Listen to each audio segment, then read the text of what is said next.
네, 여러분 안녕하세요. 유라성이 있는 말씀 시간입니다. 네, 너무 오랜만에 이렇게 뵙죠. 네.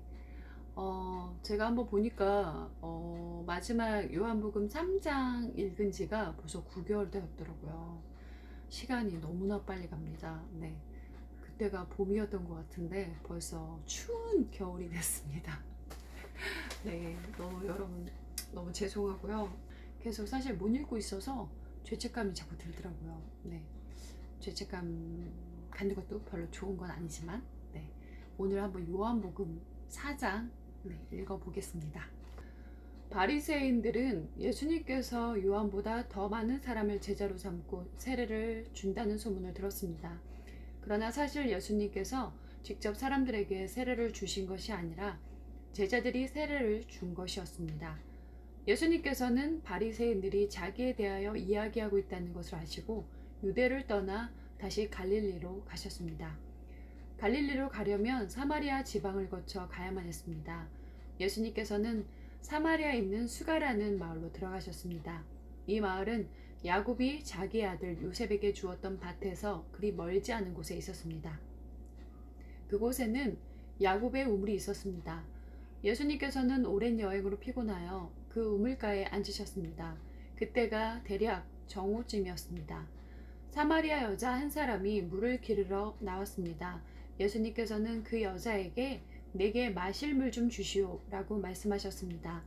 이 일이 일어날 즈음 예수님의 제자들은 먹을 것을 사러 마을로 내려가고 그 자리에 없었습니다. 사마리아 여자는 예수님께 당신은 유대 남자고 나는 사마리아 여자인데 어떻게 나에게 마실 것을 달라고 할 수 있습니까? 라고 말했습니다. 당시 유대인들은 사마리아 사람들과 상종을 하지 않았습니다. 예수님께서는 그 여자에게 이렇게 대답하셨습니다.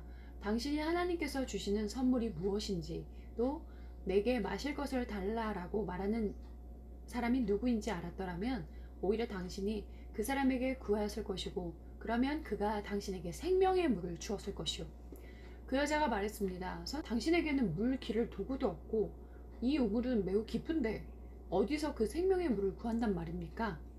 당신이 우리 조상 야곱보다 더 큰 분이란 말씀이십니까? 야곱은 우리에게 이 우물을 주신 분입니다.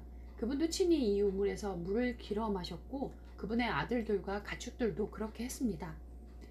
예수님께서는 이 물을 마시는 사람은 다시 목마를 것이요. 그러나 내가 주는 물을 마시는 사람은 누가 되었던 간에 영원히 목마르지 않을 것이요. 내가 주는 물은 그 사람 안에서 계속 솟아나서 영원한 생명을 가져다 주는 우물이 될 것이요. 라고 대답하셨습니다. 사마리아 여자는 예수님께 선생님, 저에게 그런 물을 주셔서 제가 다시는 목이 마르지 않을 뿐더러 물을 기르러 여기에 오지 않게 해주십시오. 라고 말했습니다. 예수님께서는 그 여자에게 가서 당신 남편을 불러 이리로 데려오시오. 라고 말씀하셨습니다. 그 여자는 예수님께 저는 남편이 없습니다. 라고 대답했습니다. 그러자 예수님께서 당신이 남편이 없다고 한 말은 맞는 말이요. 실제로 당신은 남편이 5명이나 있었고 지금 당신과 함께 사는 남자도 당신 남편이 아니요. 당신이 방금 전에 말한 것은 틀린 말이 아니었소. 라고 말씀하셨습니다. 그 여자는 선생님, 제가 보기에 선생님께서는 예언자이십니다. 우리의 조상들은 이 산에서 예배하였으나 유대인들은 예배할 수 있는 유일한 장소는 예루살렘에 있다고 주장합니다. 라고 말했습니다. 예수님께서 이렇게 말씀하셨습니다. 여인이여 나를 믿으시오. 이 산에서도 아니고 예루살렘에서도 아닌 당신네들이 아버지께 예배할 때가 올 것이오. 사마리아 사람인 당신네들은 알지 못하는 것을 예배하나 우리 유대인들은 우리가 알고 있는 것을 예배하오. 그것은 구원이 유대인들로부터 나오기 때문이오. 그러나 참되게 예배하는 사람들이 영과 진리로 아버지께 예배할 때가 올 것인데 지금이 바로 그때요. 그리고 하나님께서는 이렇게 예배하는 사람들을 찾고 계시오. 하나님께서는 영이시기 때문에 하나님께 예배하는 사람들은 반드시 영과 진리로 예배해야만 하오. 그 여자는 그리스도라고 불리는 메시아가 오실 것이라는 것을 알고 있었습니다.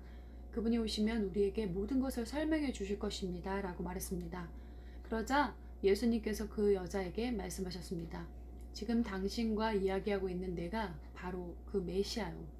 바로 그때 예수님의 제자들이 마을에서 돌아왔습니다. 그들은 예수님께서 여자와 이야기하고 있는 것을 보고 무척 놀랐습니다. 그러나 아무도 선생님 무엇을 구하고 계십니까? 라거나 선생님 무슨 일로 그 여자와 이야기를 하고 계십니까?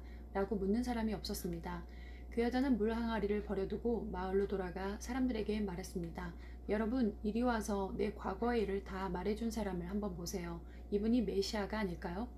그러자 사람들이 마을에서 나와 예수님께로 왔습니다.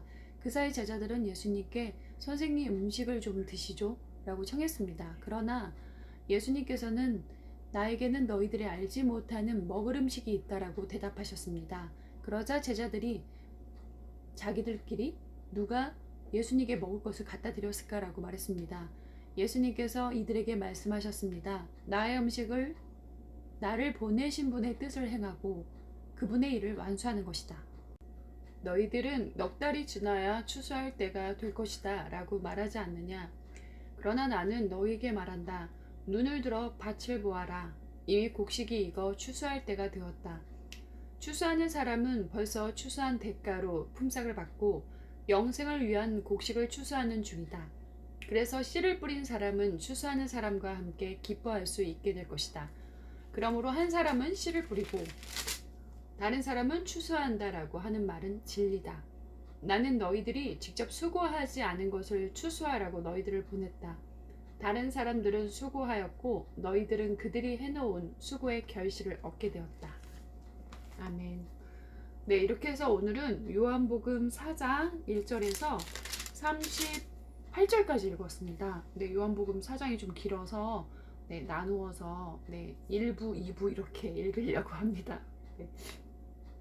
사마리아 여인이요, 예수님을 우물가에서 만났어요. 근데 그 물을, 우물에 있는 보이는 그냥 우리가 마시는 물을 많이 마셔도 우리의 목마름은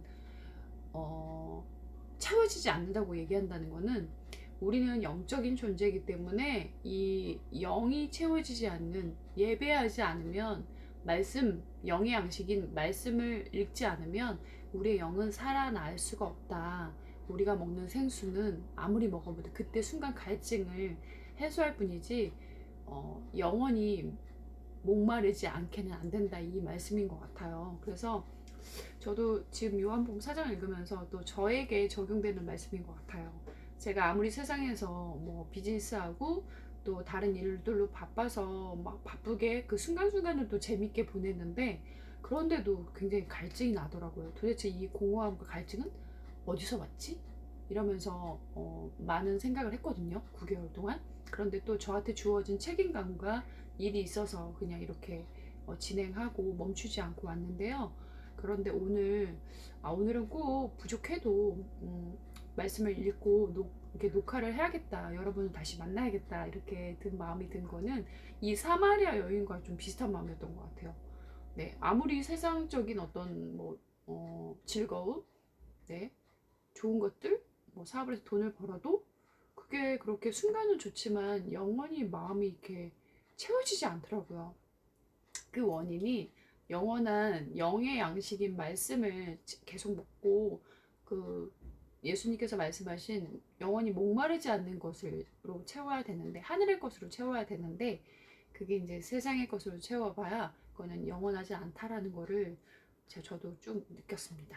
사마리아 여인처럼 네, 우리가 정말 이 갈증이 영적 갈증이라는 것을 깨닫고, 여러분 우리 함께, 저와 함께 말씀을 읽고 기도하고 주님과 더 가까이 나아가는 그런 주님의 제자가 되기를 소망합니다.